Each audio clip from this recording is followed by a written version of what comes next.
सुंदर आहे, माझ्या मॅडम खूप छान आहे.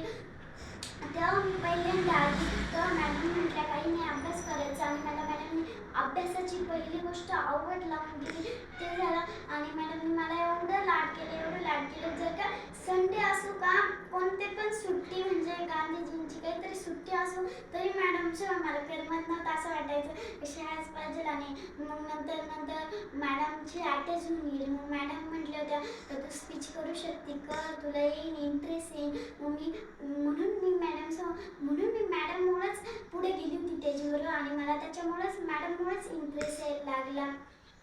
आणि शेवटला असं झालं का शाळा थोड्याच वेळ राहायला लागली, सकाळचीच राहायला लागली. पण मला नंतर दुपारी थोडंसं करमत नव्हतं. पण जेव्हा माझा शेवटचा आज दिवस होता तेव्हा मी मॅडमसमोर खूप रडली आणि मला खूप मॅडमच्या आठवणी आल्या. मॅडम मला काय शिकवत होते, मॅडमनी मला किती सपोज केला. खूप छान होत्या माझ्या मॅडम खूप छान होत्या. माझ्या मॅडम खूप मला लाड करायच्या. माझ्या मॅडमनी मला मनात इंटरेस्ट आणून दिला, अभ्यासाचा इंटरेस्ट आणून दिला. म्हणून मी माझ्या मॅडमबद्दल खूप खूप धन्यवाद करते. मॅडमला सो मच थँक्यू मॅडम, धन्यवाद.